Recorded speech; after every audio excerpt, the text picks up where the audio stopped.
and his flying machine have managed some remarkable achievements in the last 80 or so years, from that first 12-second flight to shrinking the globe in a matter of hours. On the heels of such an accomplishment, Vancouver celebrates her 100th birthday and pays tribute to the themes of transportation and communications. And to mark the event, we are hosting a visitor that boasts the most advanced aerotechnology to date, the Concorde.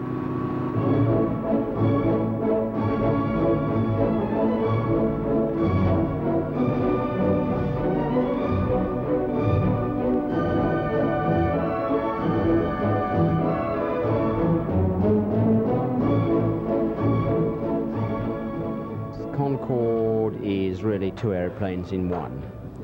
Firstly, when it's flying subsonically, it has very different characteristics in terms of its the attitude in which it flies and the way it handles. It's a totally different animal. And of course, supersonically, well, it's a unique animal in its own right. So there are two aeroplanes rolled into one, are different from other subsonics when subsonic, and very different from anything else in the world, of course, when it's above the speed of sound. The crew are doing their final checks, ready for departure. We've been cleared for takeoff, and so departure is imminent. I would suggest you all take a deep breath before we begin.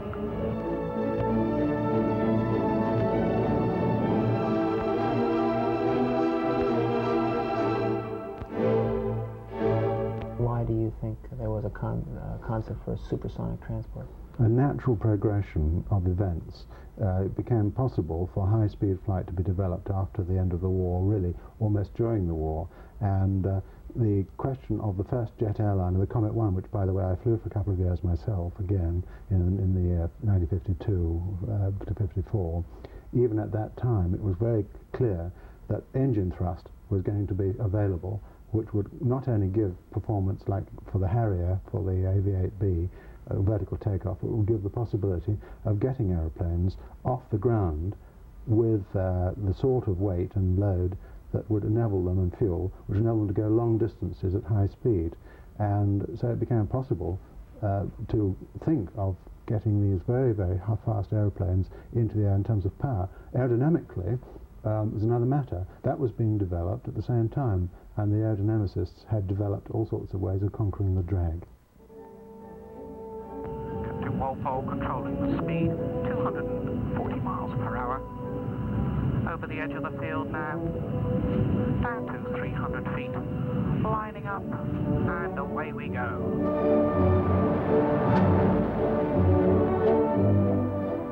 What kind of people fly the Concorde on a regular basis? Well, mainly chief executives, presidents of corporations. They would account for the 82% of the traffic. The balance of the traffic would then come from your show business types, from your thrill-of-a-lifetime type flyers who, once in their life, they're going to do it. And that's basically the breakdown of the business. I think for me, this is the best part of my career. The thrill and the joy of flying on a very special aircraft like this is tremendous. It's not like coming to work, it's having fun as well as coming to work. You give so many other people so much pleasure. If I lived in New York and I had to commute London and or Paris on the Concorde fleet, whether I'd want to spend 6 hours in a first-class cabin or 3 hours and 40 or 50 minutes in the Concorde, my feelings are very ambivalent about that. I choose to do a lot of work when I'm flying. You have no opportunity in the Concorde to get up, move around, but then you don't need that opportunity. The flight is all over in 3 hours and a half. Concorde is a very, very expensive animal to maintain. It needs a lot of attention, for which I make no apology. It has to be cosseted and coveted by the maintenance engineers. Its spare parts are enormously expensive, and we spare no cost at all in maintaining that airplane to the highest standards and putting on board the ultimate in food, in wine, the cabin service, the whole bit. I mean, as far as I'm concerned, cost is not part of the equation when it comes to looking after Concorde and the passengers we carry on it.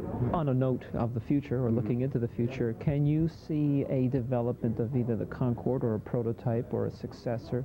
There is obviously going to be a successor to Concorde, a son of or a daughter of Concorde. If you recall the history of Concorde, it was developed by British Aerospace and Aerospace.